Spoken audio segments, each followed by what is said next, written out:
Want to have your clip featured in the Skyrim Clip of the Week? Simply record the clip on your Xbox and then send it to me via message. My gamertag is iRyeni, that's IRYENI, and then you can message it to me over Xbox and I'll be able to view it. I look forward to seeing the clips that you guys send me. Now moving on to the video.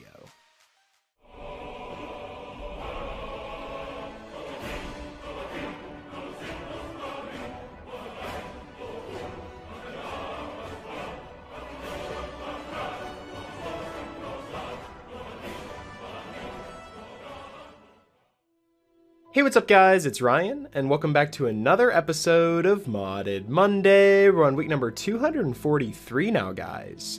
I've picked out 5 new mods for you guys to check out, and perhaps add them to your load order if you find them interesting. But like always, before we jump into them, I want to remind you guys that I'm partnered with Gamersups, which in my opinion is the best energy drink on the market. So if that sounds like something you're interested in, be sure to check out the link in the description where you can go to their store page, and you can also use the code RTD for a 10% discount on all your purchases. I also want to say, don't forget to subscribe so you don't miss any brand new mods each and every single week.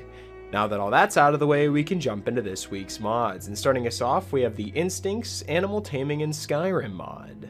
Now the mod page reads that Instincts enables the player to tame wild animals. Tamed animals will accompany the player and carry items or fight for the player, and the player can then train, feed, name, command, and even ride their animals too. Instincts has a clean design and follows Vanilla Plus principles as well. Now we've actually covered animal taming mods in the past, but I really like this one because it goes really in depth with the speech that you get from it, how to actually tame the animals, and how to actually tame an animal is you can walk up to it and initiate dialogue by pressing E, and then choose the attempt to tame option. This will open a window where you can feed the animal appropriate food from your inventory. Each food item that you feed the animal increases the likelihood of successful taming, and it shows at the top left corner of your screen the % chance that you have of actually taming the animal. Aggressive animals such as wolves must be subdued first by dealing enough damage to reduce their health below 25% or 10 health points. And like I said earlier, taming grants speech experience, so there's so many different things that you can do with this mod. And whenever it comes to the animals that you actually can tame, there's over 34 that you can tame for your character, and each of these 34 different animals, you can see their damage, carry weight, health, hunger resistance, and experience gain as well. And some tamed animals also have their own unique abilities too. To view the attributes of your animal, you have to speak with it and then choose the command from the dialogue tree. These tamed animals cannot be killed in combat either and will instead get knocked out temporarily, so you'll never lose your trusty companion. Another thing that they added that I think is really realistic and very awesome is that there's a bunch of different stages for actually feeding your animals. So if you're going about in combat and you're fighting a bunch of different people and you just had them well fed, over time they'll start to get satisfied, peckish, famished, and then eventually start starving, and this will affect all of their attributes as well. So if you let them get all the way to starving, it's possible to have a negative 20% damage and negative 20% movement speed. So it's extremely important to keep your pets fed so that they'll always be by your side in combat. Now the reason why I think this is one of the best animal taming mods compared to the ones we've covered in the past is this: you can pretty much use any food that you would like to tame an animal, which may not be as realistic, but it makes it so getting an animal is actually a lot easier too. And then maybe if it's your pet and it has a special meal, you won't have to just keep feeding it fish or, berries all the time. You could be like, oh, I whipped you up a nice meal, and actually serve it to your animal and it'll actually like it as well. So it actually builds a stable relationship between you and your pets, and I think that's a really cool aspect. Now whenever it comes to taming a bunch of different animals, you can't just tame as many as you would like. It's based on their size limit as well as your speech skill. So the size limit of animals based on, let's say a wolf is a size 4, you have a chicken which is like a size 2, and the chicken I was pretty much just using as an example when testing this mod here. But other than that, the bigger the animal, the bigger the size limit, and you won't be able to just carry around a bunch of different bears by your side or have like 10 wolves by your side, which of course would be really awesome, but would limit a bunch of things in the game too, and would probably cause frame rate issues too. So in order to keep everything stable, there is a size on each animal that's tagged, so you can have maybe a wolf, like I said, that's size 4, and then you can get a deer alongside that you can actually ride, which is a size 6, and then I believe a bear gets higher up in the limits, and you can't just have a bunch of giant animals by your side. You can have a bunch of small ones or, 1 or 2 big ones. Like I said earlier, this is all based on your speech skill, so the higher your speech skill, the bigger the size limit, and the more companions you'll be able to have. All of these features are jam-packed into a 1.39 megabyte mod, and it'll completely change how you explore and actually take care of the wilderness of Skyrim, because next time you stumble across a wolf, get it down to 10 points of health and then tame it with some food items. Then you'll be able to have a wolf by your side that'll help you in combat, and then once you find either a better one, or maybe you just want to have the wolf in your house as a pet, you can do pretty much anything with these animals that are tamed. And that's definitely why this mod's featured here at our number 5 spot, so I'd strongly recommend downloading the Instincts Animal Taming in Skyrim mod. Coming in at our number 4 spot, we have an amazing way to gain resources and passive income, and this is the Windstad Mine mod. The mod page reads that you can build a mine, hire workers, mine ore, and earn gold. Windstad Mine is a player-owned mine that allows you to transform a bandit-infested cave into a profitable mining operation. Constructing this mine and its facilities will reward the player with passive income every single day, and the ability to extract ore from its vast mineral reserves. The mine can be further expanded by excavating 2 additional mining shafts, which allow the additional types of ore, a fishery business, as well as hiring guards to protect your property too.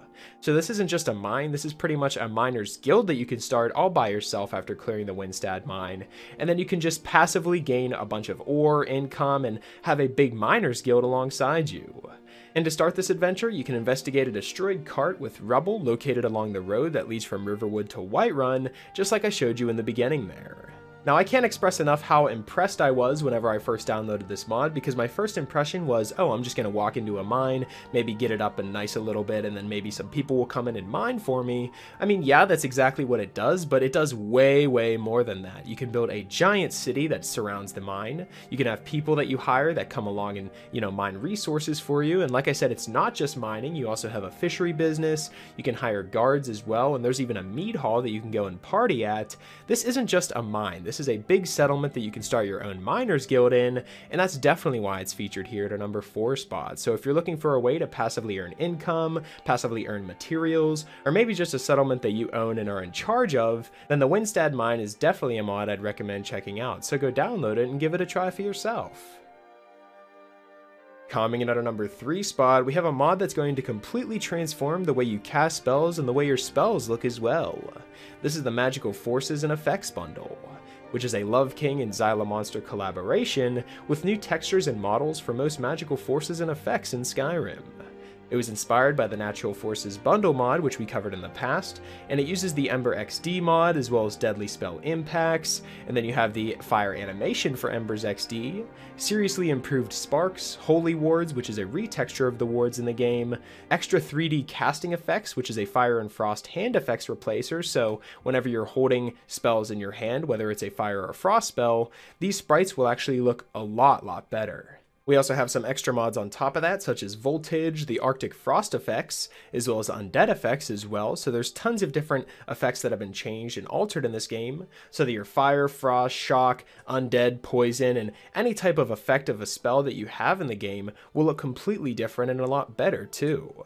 So this is a perfect mod for any mage that's maybe looking to up the ante whenever it comes to their spells, because if you have a bunch of different spell mods active, such as Odin and Mysticism, you're going to want some better effects to go along with that. You're not going to want the original vanilla effects to go along with those brand new spells. You're going to really want to up the ante whenever it comes to it. And Magical Forces and Effects bundle here is definitely the mod I'd recommend in doing so. So if you've been looking to upgrade your textures whenever it comes to just your Skyrim game in general, or maybe just your mage spells, then the Magical Forces and Effects bundle is definitely a mod I'd recommend checking out, because it features a coverage of every single effect that you could possibly imagine whenever it comes to a mage and their spells, and it fits it all into one 112.71 megabyte mod. So what more could you ask for as a mage? That's definitely why this mod's featured here at our number 3 spot, so I'd strongly recommend downloading the Magical Forces and Effects bundle mod. Coming in at our number 2 spot, we have a mod that I covered over 100 episodes ago, but has received so many updates and upgrades since then that it's almost an entirely new mod at this point. This is the Electra and Chaotic Magic mod. The mod page reads that this adds over 118 custom chaotic magic spells with Electra, which is a summonable merchant companion who's also a master destruction trainer and a Nordic Breton Electro Chiromancer. You can find her in Dragon's Reach, and she utilizes leveled electrical and ice magic in combat, and is classed as a destruction DPS main with damage buffing capabilities and healing support too. Now, some of the things that Electra can do whenever you have her by your side is she has this aura, which allies within 40 feet gain plus 50% enhanced destructive power, so that's extremely useful for mages that are starting to learn destruction. You can ask her to revitalize you and cure you of any diseases, which I think is very cool for a follower mod to have, because diseases are very common depending on the difficulty mods that you have. You can also allow her to teach you the art of destruction magic, and then she also sells powerful chaotic spells, at a friendly discounted price too. Otherwise, there's a vast array of magical spells and items found in your game that can be also bought and sold by her. Now, like I said, we covered this mod over 100 episodes ago, back when she only had 28 spells at her disposal, but now she has 118 newly added spells to be purchased. So this is pretty much an entirely new mod that adds so many new spells into the game that it's impossible to cover all in one showcase. And you can totally tell from this showcase what some of my favorite spells from this mod were, such as the electromagnetic telekinesis mod. You have a pretty much chain gun of flames that you can shoot out of your hands. There's, balls of electricity that you can shoot at people. There's tons of different spells that all fit into her inventory here, so no matter what type of mage that you're playing, what type of skill tree you're going down, she'll have a spell that'll fit your character. So if you're looking for a new follower who can take care of themselves in combat and doesn't have to be constantly looked after, then the Electra and Chaotic Magic is definitely a mod I'd recommend checking out, and that's definitely why it's featured here at our number 2 spot, so I strongly recommend downloading it and trying out some of these new spells for yourself. Coming in at our number 1 spot, we have a mod that I haven't even covered yet, and I've been requested to do so many different playthroughs, as well as people just telling me that this mod has finally come out, it has finally made it to console. This is the Legacy of the Dragonborn mod. And the mod page reads that Legacy of the Dragonborn will forever change how you play Skyrim. It's not just a display mod or a quest mod or a new guild mod, but a completely foundational flagship mod to build an entire load order around. This DLC expansion-sized mod adds hundreds of new items, dozens of new quests, and hundreds of extra hours to play. Now, some lore surrounding the mod is long have the jaws of oblivion been bound closed. Yet there are those who would still seek to pry open the maw of destruction once more to meet their nefarious ends. The long-shattered heart of the Empire has come to the lands of Skyrim strife and waits for one of those who have bound it to make it once again whole. The Legacy of the Dragonborn is one of the most acclaimed expansion-sized mods for Skyrim, which offers without equal the most versatile, most expansive, and most extensive display space for artifacts the Elder Scrolls series have ever seen. On top of offering a museum for display for nearly 3,500 potential unique items and sets, this mod offers an entirely new guild faction that you can start from the ground up.